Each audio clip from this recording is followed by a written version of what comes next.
হয়, নিশ্চিতভাৱে ক'ব লাগিব যে 2011 চনতে নিৰ্মাণ কৰা হৈছিল চামগুৰিৰ ৰঙাগড়াত শীততাপ নিয়ন্ত্ৰণ কৰা এটা কেন্দ্ৰ। আৰু বৰ্তমান ইয়াৰ যি পৰিৱেশ, সেই পৰিৱেশটো দেখাবৰ বাবে মই অনুৰোধ জনাইছোঁ মোৰ সতীৰ্থগৰাকীক। আৰু দেখিবলৈ পোৱা গৈছে এনেদৰে এটা যি প্ৰায় কোটি টকা বহুল নিৰ্মাণ কৰা এই যি কেন্দ্ৰটো এতিয়া দেখিবলৈ পোৱা গৈছে পৰিত্যক্ত অৱস্থাত। যিহেতু ক'ব লাগিব যে এই পৰিৱেশটো দেখিবলৈ পোৱা গৈছে যে প্ৰায় ইয়াৰ যি থকা যি খিৰিকীসমূহ দেখিবলৈ পোৱা গৈছে কোনো দুষ্কৃতিকাৰীয়ে ভাঙা পৰিলক্ষিত হৈছে। আৰু ইয়াৰ যি সামগ্ৰিক পৰিৱেশ, সেই পৰিৱেশটো দেখাই থাকিবৰ বাবে মই অনুৰোধ জনাইছোঁ মোৰ সতীৰ্থগৰাকীক। কিন্তু ক'ব লাগিব যে যি শীততাপ কেন্দ্ৰটো বনোৱা হৈছিল যে কৃষকসকলৰ যি চব্জিসমূহ যি গৰমৰ দিনত বেয়া নহ'বৰ বাবে এই কেন্দ্ৰটো নিৰ্মাণ কৰা হৈছিল। কিন্তু তাৰ পৰিৱৰ্তে দেখিবলৈ পোৱা গৈছে যে এতিয়া যি এই কেন্দ্ৰটো এতিয়া দেখিবলৈ পোৱা গৈছে একদম পৰিত্যক্ত অৱস্থাত আছে। আৰু মোৰ লগত বৰ্তমান ইয়াৰ যি স্থানীয় লোকসকলো আছে তেওঁলোকৰ পৰা কিছু কথা জানিবৰ বাবে চেষ্টা কৰিম। কি ক'ব, যিহেতু দেখিবলৈ পোৱা গৈছে যে শীততাপ নিয়ন্ত্ৰণ কৰা যি কেন্দ্ৰটো নিৰ্মাণ কৰা হৈছিল, কিন্তু এতিয়া দেখিবলৈ পোৱা গৈছে সেই কেন্দ্ৰটো পৰিত্যক্ত অৱস্থাত আছে, কি ক'ব? হয়, এইটোতো বহুত দুখজনক বিষয়। আজি যিটো বস্তু যিটো কামৰ কাৰণে বনাইছিলে, আজি ইমান দিনে 2011 চনৰ পিছৰ পৰা এই বস্তুটো বনোৱাৰ পিছত আজিলৈকে এই বস্তুটো মানে ৰাইজৰ হৈ নুঠিল। ৰাইজৰ কাৰণে বনাই এটা বস্তু চৰকাৰে যদি ৰাইজৰ কাৰণে হৈ নুঠিল তেতিয়াহ'লে কেনেধৰণে এটা কথা হয়। এতিয়া আমি এইটো আমাৰ ওচৰে ৰঙাগড়া স্থাপিত যিটো চব্জি আপোনাৰ ৰাইজে ৰখাই পেলাই ইয়াত আনি পেলাই ঠাণ্ডা কৰি পেলাই বেলেগত আকৌ বস্তুটো যেতিয়া বেয়া হৈ নাযায়, এই বস্তুটো ইয়াত ষ্টক কৰি ৰাখি পেলাই বেলেগলৈ প্ৰচাৰ কৰিব পাৰে। তাৰ কাৰণে যিটো সুবিধা ৰাইজে চৰকাৰে কৰি দিছিল, এইটো বহুত ভাল এটা পদক্ষেপ লৈছে। কিন্তু এই বস্তুটো ফলপ্ৰসূ হৈ নুঠাৰ কাৰণে আজি কি হ'ল, এই বস্তুটো জহিক হৈ যাব লগা হৈছে। আজি ইমান বছৰে এই বস্তুটো এনেধৰণে পৰি আছে। আপোনালোকে চাওক ভিতৰত কিমান কোটি কোটি টকাৰ মেচিন, আজি এই দৰ্জা খিৰিকী কোনোবাই ভাঙি চাঙি একদম চেচ কৰি দিছে। আজি এই যে এই জংঘলে বস্তুটো আৱৰি আছে, এনেকুৱা এটা সময় আহিব সন্মুখত এই বস্তু ঘৰৰ টিং পাতো নাথাকিব চাগে।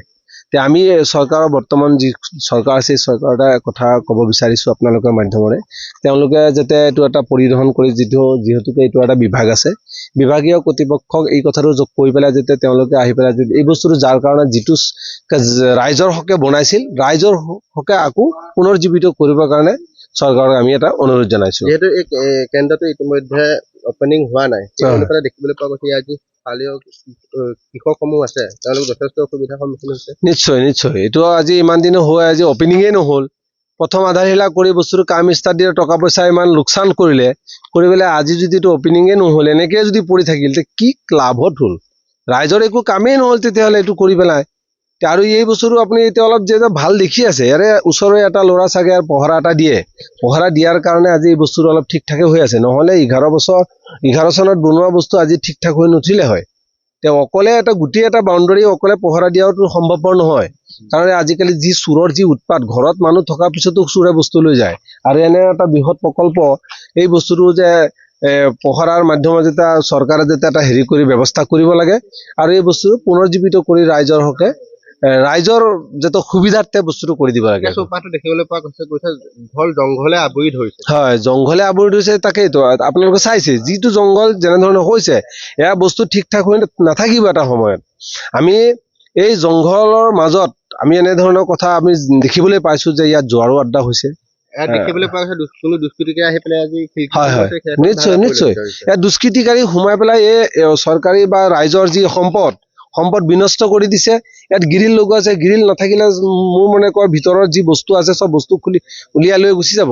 আপোনালোকে ভিতৰত চাগে গ'লে চাব যে ইয়াত কিমান মানে যিবিলাক মেচিন আমি দেখা নাই চব্জিৰ কাৰণে, বা এই চব্জি সুন্দৰ হিচাপে যাতে ৰাখিব পাৰে, ৰাইজৰ বস্তুটো যাতে ইয়াত জমা কৰি ৰাখি আকৌ বেলেগ জেগাত পঠিয়াব হ'লে গৈ ৰাইজে সেই জেগাখিনিত যাতে বস্তুটো আকৌ তাজা যাতে ৰাইজে পায়, তেনেধৰণৰ এটা ব্যৱস্থা এটা আছিলে। এই ব্যৱস্থাটো আজি এনেধৰণে এটা পৰি থকা অৱস্থাত দেখা পাই আমাৰো মনত দুখ লাগিছে। আমি চৰকাৰৰ আবেদন জনাইছোঁ যে চৰকাৰ অতি সোনকালে ইয়াৰ ওপৰত এটা ব্যৱস্থা কৰি ৰাইজৰ কাৰণে যাতে বনাই দিব পাৰে।